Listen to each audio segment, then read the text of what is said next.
And welcome to another episode of TalkSpace&Co. And today we are getting into a beautiful conversation. But first, you already know what time it is.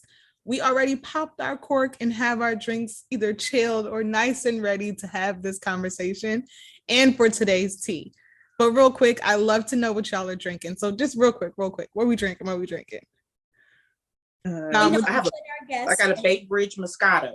Okay. Say it again. What do you have? It's a Moscato by Bay Bridge Vineyard. Okay, nice. Okay. What you got, Trees? Well, of course, as you know, I like my red, so I've got a Cabernet. Nice. It's so delicious. Then I'm finishing off some of what is this? Wait, it's a white blend. I can't even remember. It's Cooper's Hawk. Okay. That's good. You never go wrong with Cooper's Hawk. Never. You said you've never been?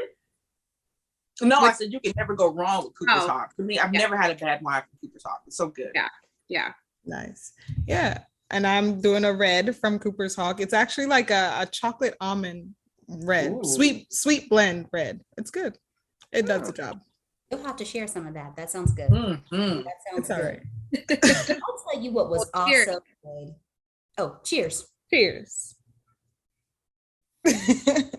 So now I will tell you what was also good. The amazing read by the legendary Billy Porter for Vogue magazine. Why, pray tell? Here's why. So Billy Porter, legendary Broadway star, decided that he was going to let the world know he made men wearing dresses popular. Not that old raggedy Harry Styles that Vogue put on the cover of their magazine and claimed he did it. Mr. Porter said, no, boo, I did it first. And let me tell you, dresses on men for Harry Styles is just a trend. Baby, I created the trend, but for me, dresses on men is life. Period. Close curtain. Wow. Period. Wait. Period. Okay, so I'm not really like Go ahead. I'm not the best with like actors and actresses. Harry Styles, Twilight. No. He's the artist, musical artist. Harry Styles is what is that? Wrong direction. We're all y'all better stop it. One Direction. There we go. Oh, okay. Gotcha. I was gonna say y'all got the old millennials up here. We know Bad Boy. We know Snoop. We know Backstreet Boys. One Direction. There were like 10. It's like Exactly. So that was the problem. Vogue gave Harry Styles all this credit for ushering in this whole comfortability that men now have in wearing dresses. And Billy Porter's like, did you not see the tuxedo dress? Because let me tell you, I've never ever been envious of a man in a dress. Now, this is not to talk about somebody who's transgendered or a drag queen or whatever, but a man in a dress like I was of Billy Porter in that tuxedo dress, because he wore the dress. Okay, so he was the one at the Met Gala. Yes, ma'am. Okay, see, I'm keeping up. Yeah, he looked good. He looked good. I was like, undeniably. Yeah, he looked good. I was like, dang, I ain't got nothing in my closet that looks this great. A girl has to go shopping. Well, then I don't blame him for coming for him. It is what it is. If you're not gonna match him or go above, then don't even come for it. No, and I feel like Vogue was totally out of line. Totally out of line. How do you put Harry Styles ahead of Billy Porter, as we mentioned, ahead of RuPaul? Oh wow! Like exactly. There are so many others who have now paved the way. How we put Harry Styles up there? Yeah. Yep. I know how, but we don't sip wine. You ain't going right. Just sip. Exactly. Just sip.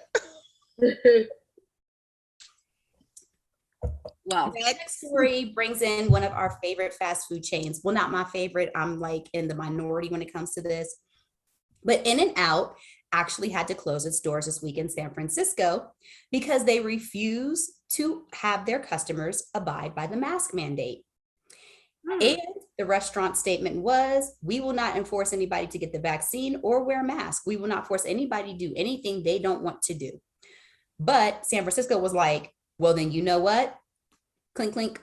Because all we're asking you, All locations? Any location where they went in and the Department of Health saw that nobody was wearing a mask, that they were not enforcing the mask mandate, they shut them down. Wow. Oh, wow. Wow. I mean, And- at least mask mandate, but vaccination mandate. I don't blame you. Yes. As I say, I do not blame you. Vaccination mandate, I'm not for it. Apparently coming up, I think it's the 31st, is a deadline for a lot of people. If they don't get vaccinated, they're gonna lose their jobs. Yeah. Mhm. So, I mean, I'm not for that. But I'm like, I don't want your COVID cooties on my French fries. So where you I at? mean, I didn't want your pre-COVID cooties. Right, your pre-COVID. Yes. So they should have been wearing masks and hairnet and all that stuff anyway. So Exactly. Like people will wait. Actually, they just opened up one in Aurora, Colorado, and people waited 4 hours in line. And I think longer than that, but I know for sure at least 4 hours in line for a burger. I shan't. But they ain't Are that they- good. I was about to say, are they bussing? Like I'm telling bussing? you. Like what kind of No. bussing is this? they are the most overhyped burger. I equate, okay, all right, y'all getting ready to drag me. I equated In-N-Out burger with a Five Guys burger. It's just a matter of, Oh. it's just, It's a good burger, but it's nothing for 4 hours. Yeah, no. Yeah. no. Give me a good old Wendy's burger over a Five Guys burger any day. Oh, that I'm sucks. telling you, I can make an In-N-Out burger in 4 hours. Say that. Say Go that. get the cow, cut it up, grill it in 4 hours. She got the meat grinder. I'm telling you, Yeah. I go get my own pepper, make the seasoning for 4 hours. 4 hours. 4 hours. It's Mm. like, no, thank you. No, No, thank you. no. But yes, but Nigga. they're backing up and running. So hopefully they're abiding by the mask mandate. Oh, If good. not, San Francisco's like, we got time today. So Yeah, we're visiting San Francisco in a few weeks, so that would be nice to try. San Francisco doesn't smell that pleasant, Antonia. Oh Mm-mm. gosh. What No, else San- we got? San Francisco has a smell. That was pretty much it. That's all we got really in the news. I mean, it was a very slow news day, and there's just some things I just don't want to talk about because I feel like our company deserves not the same old stories being recycled over and over again with new words, and not just dredge and dreary and blah. So 2 light stories for a very light conversation and a very light and amazing day. Amen. But you know what? We do have to introduce our special co-host, the one and only Dominique of Reviews in Black. Yes. Yes, Yeah, you. Yes. Tell us who you are, what you do, where you from, where can we find you? Yeah, well, thank you guys first of all for having me. I always love coming to MomSpace&Co and doing all the things with you guys. It's always a good time.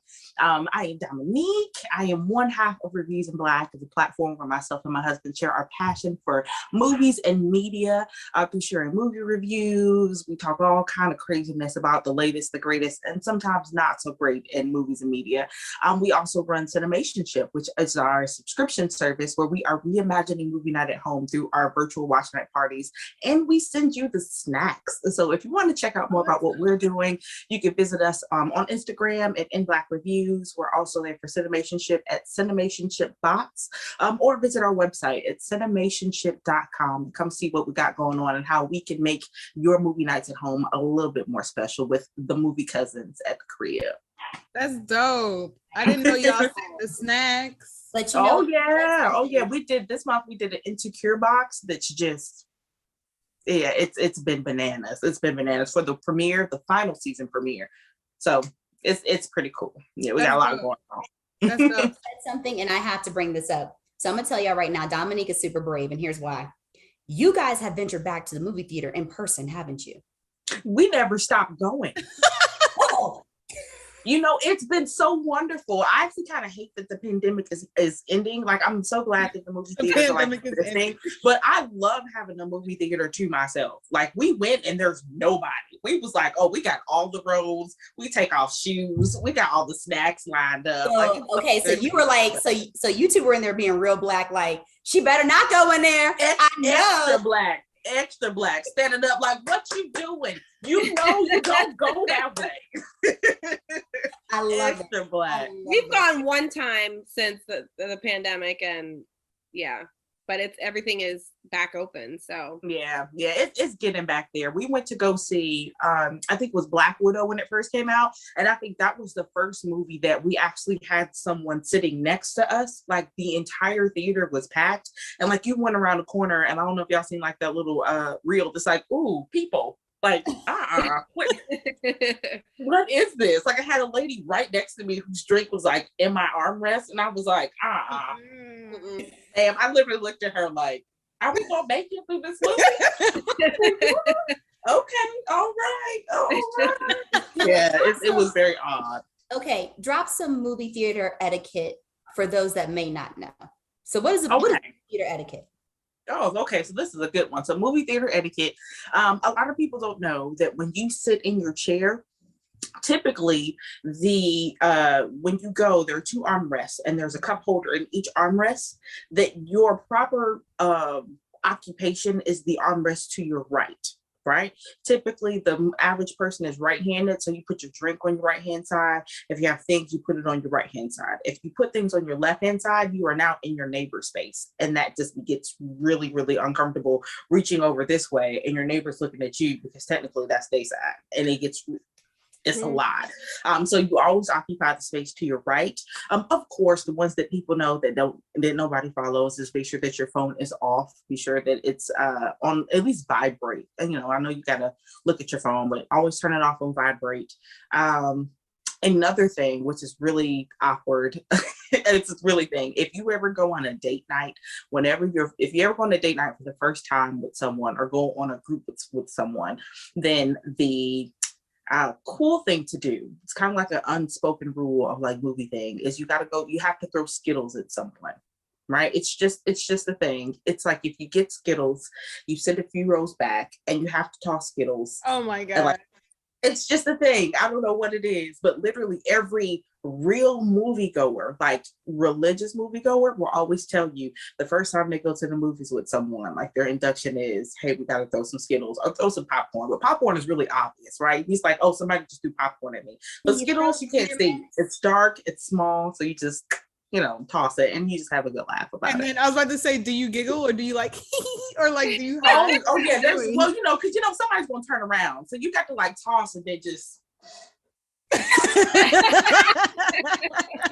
then you laugh about it afterwards. But it's really funny. It's so funny to see people like, did something hit me or not? It's just the stupid kind of rule, but everybody does it. You have to do it. I love it. I love it. I don't know. I may throw like 2 because those Skittles are like $8 at the movie theater. Oh my God. No, I'm sorry. I am a snack sneaker. Us too. We'll take a full. I mean, we used to take like meal. Yes, ma'am. Give me a sub. You want some Capri Suns? No, I would say like that is one thing I do miss about California. California movie theaters are bougie. Like the meals you can get in California movie theaters are like banh mi's and rack of ribs, lobster tails. I mean, they're upgrading now, but please, I have 3. Well, I have 4 now, but 3 kids. I'd be like, no, we can go to the dollar store. We're gonna get the same candy that they sell. Listen. You could take some juice because I'm not paying those $4, and then we can get 1 snack. So what's the point of the movie experience? To go to the movie. I want to buy the movie snacks, the movie food, the movie drinks. I'm blowing a bag at the movie. Expensive. That is the movie experience, to pay those $20 drink prices and so bad candy prices. All right, company. So when we come back, we're going to have a very special guest join us and have a wonderful conversation. Get your tissues ready. It's a beautiful one. Yeah. All right. We're about to surprise. Come on in. But if I do go in there, she's going to know that you're out there. You think so? So we might as well just walk on in, right? Might as well walk on in, yeah. Park behind the balloons. You gotta go first, Ted. Yeah, you go first. We'll be behind you. You go in front of me because you're video clear.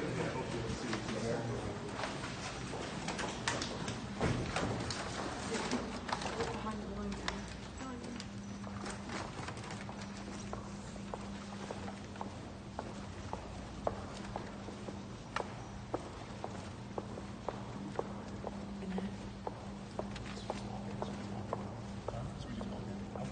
Well, just walk on in, right? But you ought to walk in front We're of not him. disrupting anything, are we?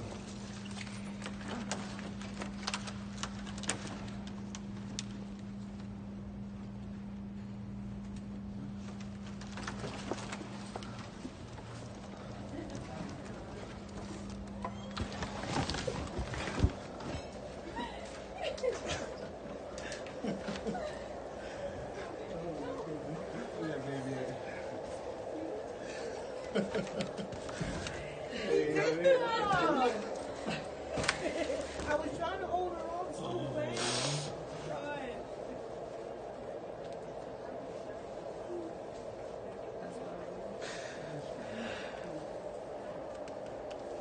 Oh, my heart is beating so fast.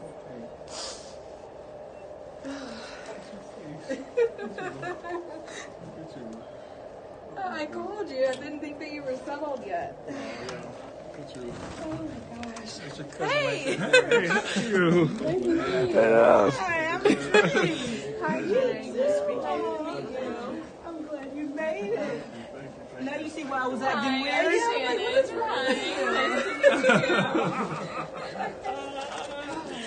Oh, good, good. Hi, I'm Latrice. I'm her co-worker. You too. And you're the cousin? Yes, I'm the cousin. I'm Latrice. Nice to meet you. Hi, Shannon. Hi, nice to meet you. They tell us we look alike. I think we do. Oh, man. It's always good to see you. You too. Oh, my gosh. You You knew about this? Briefly. Before I left, I said, hurry up and text And then when I me. found out he wasn't coming, I was like, Jason's not coming. I was like, then just take my car and go. She's like, I'm not driving your car. And I was like, Miss your call. yeah, I was trying to make sure you got settled in the... For you, I will tell you a story about it later. Okay. We'll tell you later right now that, they tried to call every party city in town, and can you believe they were out like, everybody. Oh, yeah. Welcome back, company. We have with us a very special guest, the one and only Mr. Jeffrey Davis, who happens to be, drum roll please, Lynn's dad. Yes, we have Lynn's dad here for a very special episode called Love I Never Knew. Now, why are we titling this Love I Never Knew? Why would we say something like that? So let's find out. Let's dive deep. First of all, hi, Mr. Davis. Thank you so much for doing this episode with us. Well, thank you for having me. Thank you. Like, we're glad you're here. And also thank you for your service, because Mr. Davis is a vet. Shout out to our vets. Absolutely. Well, Mr. Davis, so 2019, well, you know what, let's backtrack. Lynn, Yeah. We're gonna start with you. Ancestry.com. How'd that happen? Why that happened? What happened? So my mother-in-law was the one that actually convinced me to do my search through Ancestry DNA, because she did it for herself. And I was a little hesitant, just feeling, putting your DNA in that and not even thinking that you were going to find anything. So I think it was maybe 2018 that I actually did my search. And I kept getting, fourth cousin hits, third cousin hits. But the hard part was, because I didn't know my dad's full name, it was like, oh, well, all I know is he was in Germany. I think the last, I don't know what my mom was giving me a different name. So that was the only information that I had. So it was like, it was kind of making me go, digging me even deeper, because I was giving people the wrong information. Yeah. So later on, we did find out that, once I found my dad, that my mom didn't know that it was him. And I'm like, you could have thought about it, we could have, a name would have been nice to start with.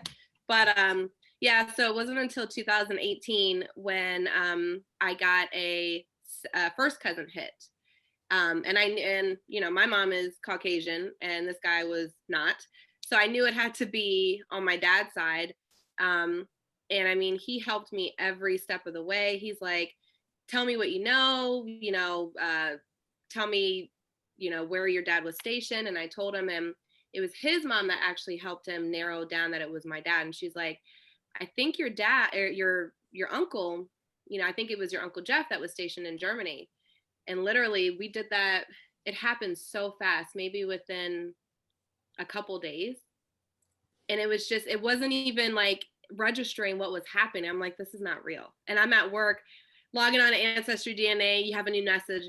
And I'm like, this can't be real. Like, this is, and I was even still hesitant, but so that's how that happened. All right. Now that is like amazing. That's like something like you hear in the movies, like, you know, like, you logged on, put something in, like, you know, put your DNA in, and then all of a sudden you find your dad. Mr. Davis, we want to know about Germany. So you were stationed in Germany, and then like, were you even thinking that possibly you had a child, or were you just kind of like, I did my deployment and then I was done? Yeah, no, it never once crossed my mind that when I was in Germany that I had a child. Not ever once. If I had even thought that was the case, then it wouldn't have taken this long to us to fight each other. You know, I was a young soldier over there, having fun, partying. Back in my day, we started partying on Wednesday. I know you young folks start partying on the Friday and Saturday. We started partying on Wednesday, Thursday, Friday, Saturday, and Sunday. And so, you know, and stationed in K-Town. K-Town is, they call it like Little Americas, where a lot of Americans are, and a lot of Germans, and, you know, and so we partied almost every weekend, and you're just out there having a good time. And, you know, obviously I met Lynn's mom one of those nights. What I know for sure is that one of my best friend who was civilian over there actually was dating Lynn's auntie. Wow. What's her name, honey?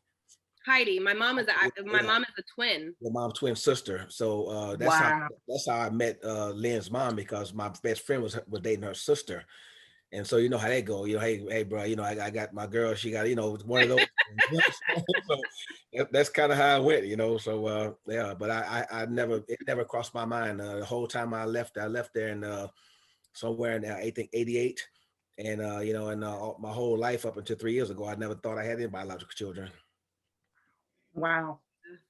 So when you found out, what was your like initial reaction? Well, when my nephew called me, you know, I was sitting in bed when he called me, and you know, it was shocking to just even have that conversation. But it got to the point within minutes that you know, I knew that she was my baby, because when I saw a picture of her mom, and I asked the question, did her mom have a twin? And once she said yes, it was no doubt from that point on. Then, so I remember that moment, because my cousin was like, we had never talked about my mom being a twin. Yeah. And he's like, is your mom a twin? And I was at work, my heart dropped, and I was like, there's no way that he could know that, because that was never even talked about. Yeah, I think the first picture you sent, I didn't recognize her mom then, because it was a recent picture. It wasn't until you sent the picture of her years back when we knew each other, and I recognized her right away, because you don't run into too many sets of twins, you know, throughout your life. Maybe one or two, you know, but especially not in a foreign country. So when I saw her face, I knew right away. If in fact she had a twin sister, I knew exactly who she was, and so there was no denying it from there. So it got to a point. It went from maybe this could be to I hope it is, because I mean, I was excited about it from the start. Yeah. Wow. Yep. It's yeah. Oh no, so I have, this is, first of all, I know we said we weren't gonna cry, but geez. So I have a question for Mr. Davis. So Mr. Davis, how did it make you feel to know that you know, at this point it's 1988 when this occurred, when Lynn was born, and now fast forward and we're in our 30s. What did it make you feel to realize that you had a daughter and 30 years had passed, and so you're really coming into knowing her as a full-blown adult? Were you nervous to meet her? Was there like a hesitation, like, oh, what do I say? How do I like approach this? Kind of what was your thoughts in first approaching that first meeting with Lynn?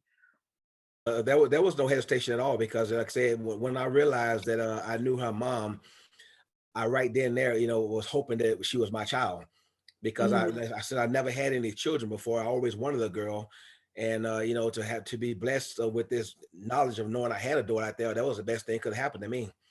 Oh, wow. I mean, there was no hesitation whatsoever. I mean, I owned it right from the start, and it got to the point where I wouldn't have never asked Lynn for a DNA test, but she asked me if I would take one, and I knew she wanted to do it just for her own confirmation. I would have never asked that question because I already knew. Dad, don't. I already knew she was my child when I recognized her mom. I already knew she was my child, so I wasn't gonna doubt it whatsoever. And so, when she asked me for a DNA test, I was more than happy to do it because I wanted her to be sure. I didn't need it for myself. I wanted her to be sure, but I would have never asked her for the DNA test. So how that happened, we talked on the phone that night, and I think we talked maybe for an hour. And of course it was lots of tears and, crying and stuff. And that same night, before we got off the phone, he's like, I love you. And I was like, but how? Like, you don't even know me. How could you, so, but I guess it's something that they say, it's like that connection with your child. Like it's there, Yeah. It was one of the things I posted when we finally found out because we hadn't met each other yet, but how could you not love your own child? I mean, it was something I prayed about, something I never thought I would ever have, and I always, you guys don't know, I mean, I raised a daughter as my own. I adopted my ex-wife had a child, and we got married. She was 2 years old, and when she became 4 years old, I adopted her. So I raised a child as my own all those years, but I often wondered throughout that time frame what my own child would look like. But I would never make her feel bad not owning her because I adopted her, so she was my child. And so to finally have your own biological child, I mean, that was the best. It was incredible. I mean, I don't know how God works in these mysterious ways, and you can't doubt why he waited so long. But I mean, I just owned it, and and I want to just tell I love her because how could you not love your own child? We don't have to meet each other. It's my blood, Yeah. Yep. And I look just like you, right? Oh, I was just Say, getting ready you didn't to need a say, DNA you could test deny to you look like your tried daddy. with the thing. Girl looked Daddy put that face right on you. Right. But so for the reason, so we ended up doing another DNA test through like DNA diagnostic, more so just because I think I was still in denial. It was still like, this can't be, and and for other reasons, because, I'm 30 years old, I come out of nowhere, and it's like, no, I need anybody and everybody to know that this is my dad, and I got the paper to prove it. Like, I don't want nothing. So it wasn't him, it was definitely me. But like after 30 years, you don't think that that's going to happen. Yeah, we actually did.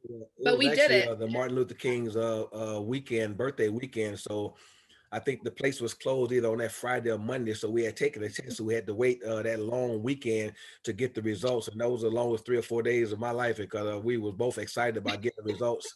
But we had to wait that time frame. And I was sitting in my office at work, and she was sitting in her office at work, and we kept on looking online to see whether the results was in. And all of a sudden she got the results, and we determined we would open them together. And when she did, I mean, and read it to him, it was the greatest thing. I ran next door to my supervisor off and gave him a big ass hug. so because it was pretty incredible, it was something I always wanted, and it was like a dream come true for sure. Yeah. Beautiful. Okay, so I want to talk about, we've talked on the phone, we've done the DNA test. What happened when you guys met in person? What was that first in-person meeting like? I want to know the details. Spill the tea. Spill it all. He likes to surprise people. I know you guys saw, if you didn't see the video, it's still on my page.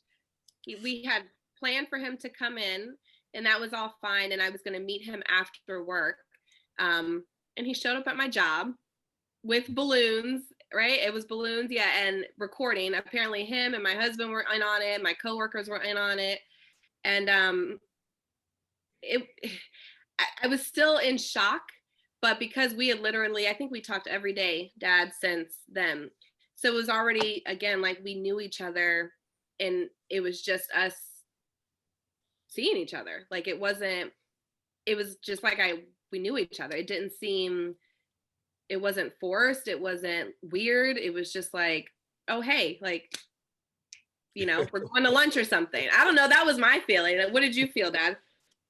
I think what made it so great is because, like I said, we had talked, throughout the day, and we had cried so much, about it all. I mean, sometimes 2 or 3 times a day we talk and we cry because I went through a array of emotions. I felt happy and surprised and shocked and all that kind of stuff. Then it got to the point where when she started sharing some of her upbringing, and then I started feeling guilty because I wasn't there for her and that kind of thing. So we went through all these emotions before I got there. And so by the time we finally met, you know, I think we was in a good space, you know, where we could actually meet each other and actually just, you know, just love each other and just kind of go forward from there, you know. So it was nothing awkward about it at all. It was very, very, it was very mellow, very nice. Yeah. Very nice. I think because, you know, obviously she has David's blood in her, and we come from a very loving family anyway. So everybody's welcome in our family, you know. So I think because the way we were raised and the way we are as a people, it was so easy for me, you know, to actually, you know, to have that moment with her because, you know, you know, it's my child, my daughter, you know, and so I didn't know how she was gonna respond because you know we didn't know, but because she has David's blood in her, she responded the right way. I think I kept telling Jason, I was like, he calls me baby, and Jason was like, but it was just like, you know, that's what a father is supposed to do. But even still now, you know, and I'm used to it now. But you know, one of the challenges right now is that I know you're grown, and I know you do, you know, you have your life and on your own, but I'll still be concerned about my child, you know. So when you're out there, you know, doing things, I still like to know where you are. You know, I want to know that you're safe because things happen all the time out there with young people and stuff, and people are crazy. And so, I still like to know where you are. I try to balance that one to know with the fact that you're grown and not, you know, so it's a balance there. So I struggle with that balance like any dad would struggle with that balance. So it's nothing unusual for me, but it's a struggle, you know, for sure. That was actually going to be my next question to you, Mr. Davis. Do you find yourself kind of having those emotions that, you know, like the typical dad would, like, hey, you know, what you eating? Did you eat today? You need something? What's going on? Yeah. You all right? You look crazy. You need something. Do you still feel yourself going through those emotions, even in the short time of you all reconnected? Yeah, well, it's a struggle to when I go out. I'm always concerned about my grandkids. I'm always concerned about how they're doing, and you know, so it's things like that. I mean, and we talked about there's no boundaries. You know, there's no boundaries that you cross. I mean, it's my child and my dad, and we could talk about any doggone thing, and so we don't have any boundaries. But I am conscious of the fact she's grown.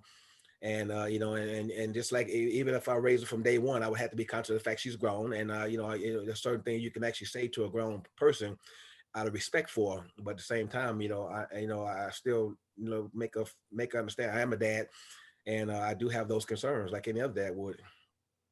Yeah. What about you, Lynn? How do you feel on the opposite spectrum? You know, now you have this dad, you know, he hasn't been there for 30 years, you're grown, you kind of got your things and your ways going. How does it feel for you to now have this dad who has these concerns now where, you know, they kind of weren't there before? How does that make you feel? I love it. I call my dad for everything. I'm like, hey, what are you doing? I call him crying. I call him, you know, did you eat today? What are you doing?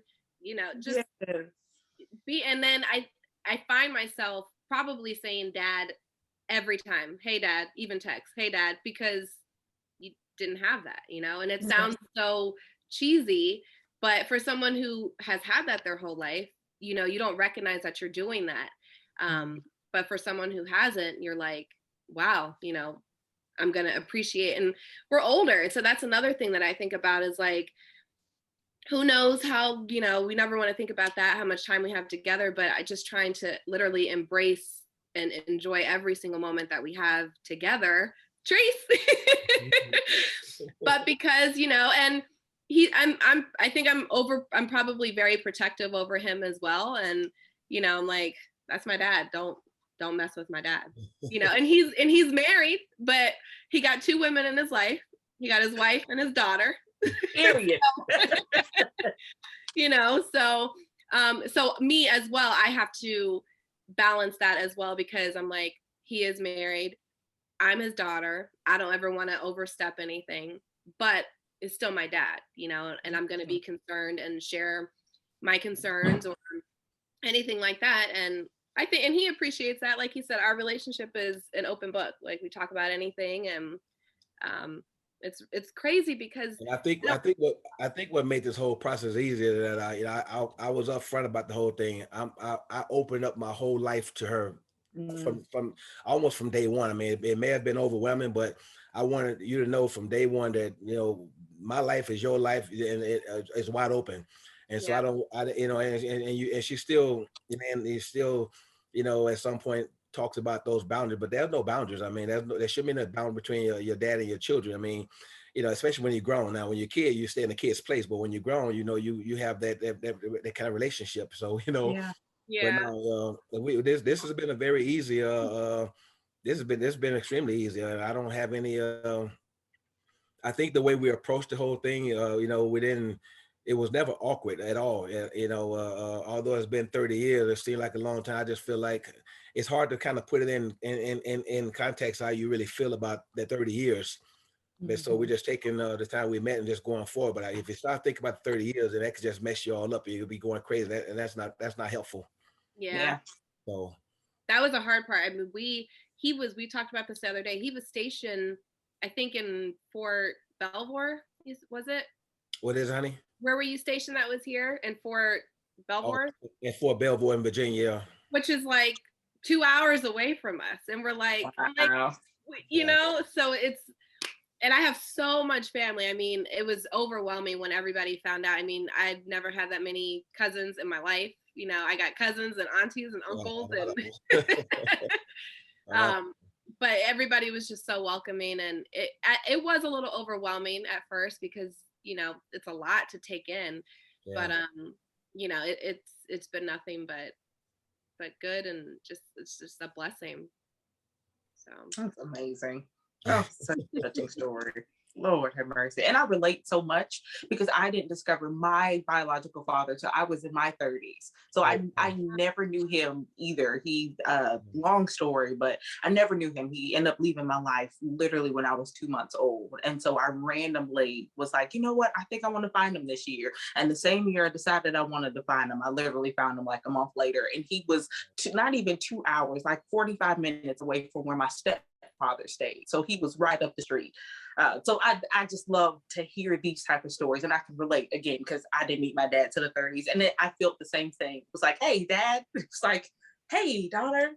Man, this is cool. I look like you. I really do. Yeah, you do. You know, and so I just think it's so beautiful, and even to see you all's chemistry now and talking back and forth, and to see the effortlessness of daddy daughter. You would never know that you all just met each other, you know, not too long ago. It's such a beautiful thing. I think this is such a beautiful story. How was it when you met the grandkids? Yeah, I love kids, and to have my own grandkids was, you know, it's pretty incredible. I mean, as you might know, I mean, I work with kids every day here, and then my wife, you know, has I think 18 grandkids here in town, so I get a chance to see those grandkids all the time. I watched a lot of them grow up, but to have my own grandkids, you know, your own flesh and blood, you know. Matter of fact, I had to apologize to my wife because years passed, and I've gotten over since then, but years ago when the kids used to come over here, I was always on their case about don't do this, don't do that, get off that, get off this. But when my own grandson come here, I couldn't do it. You see, I just couldn't do it, you know. And so I apologize to her because you don't know what it feels like to have your own kids or grandkids until you have your own kids and grandkids. And so I did apologize to her because those are her grandkids, by her daughters, biological daughters. And you have that bond that you just can't explain. And not until I had my own and they came in for the first time, I couldn't do the same thing. And I apologize. I found myself not being able to do it, and I apologize to her about it. And so it's pretty special. So what you're saying is you spoil them. Yeah, you know, I love doing for them. You know, it's just in me. I just like doing for them because I know how I grew up and stuff, and you know, we didn't have a whole lot growing up, and you know, and when you get in a position where you actually can do things for people, they shouldn't have to ask. You know, you just do because you want to do. And so it's easy for me to do for my grandkids, my daughter, because they're my family, and I know little kids like certain things, especially little girls like certain things and stuff, and all the little girls can be pretty expensive, you know. So, and little boys too when they want their certain things. But I don't have no problem doing it whatsoever. I enjoy doing it. Nice. So you met the older grandkids, but now, you know, time has passed. You and Lynn have, you know, built this relationship, and then now you get to see it full blown from, you know, womb to now Yeah. he's here. How was that with meeting Lennox, or just even that whole experience? It's pretty incredible. I want to be able to spend more time, because the plan is to retire next year, because I do want to spend more time with them. And you know, right now when you're working every day, you know, and it takes all your time. You have no time to do anything. But once we retire, then that's going to change all that. So I do plan. I want to be there to grow up. I want him to know who I am. You know, way before he gets you know, 10, 11, 12, 13. You know, for sure. But so my plan is to spend more time with him so he can know who I am. Yeah. Is there anything in particular that you look forward to, you guys? Like, you know how there's like proms and then there's like those things that are really memorable. Is there one thing that you are looking forward to doing together to start really creating those milestone memories? Well, I had my wedding. We did our my husband and I did our vow renewal 2 years ago. It was our 10 year, and we did not have a wedding. So literally the same year, we ended up having a wedding, and my dad did get to walk me down the aisle. And we had our first dance, and I mean, it's like a fairy tale. Like, you don't even, if I tell somebody else, they're like, no, you're lying. No, this is really what's happened. So that was probably one of the biggest things and most special moments for me. But now, like you said, just spending time together. We went on vacation, you know, which was great. We've done that a couple times, and we'll go back home, you know, for spring break and just spend some time there. So yeah, just spending time together as much as we can. Yeah, I think I wish that Lynn could have met my mom before she passed. She just passed away in June of this year. You know, because you know, that would have been nice. You know, my dad been passed away a long time ago, but we have a lot of family members I would love for to come home and meet. So maybe once we have a Davis family reunion, which we normally have every year, but you know, when COVID hit, you know, all that kind of changed. But once we have one of those, I would love for the entire family to come meet the rest of the family that don't know. That would be one thing for me for sure. All right. Well, thank you so much, Mr. Davis, for joining us today and just sharing your story on how, you know, I don't know, I guess just a love like none other, as far as being a girl dad, and how special that was, you know, to meet each other after so long, but still be able to pick up like you never missed a beat. That's beautiful. So thank you both, Lynn and Mr. Davis. So thank you. Thank you. Well, I appreciate the invite, ladies, and I do thank you for wanting to hear the story, and congratulate you for finding your dad as well. Yeah. Thank you, Sam. Davis, thank you for coming on. Thank you, Dad. Thank you.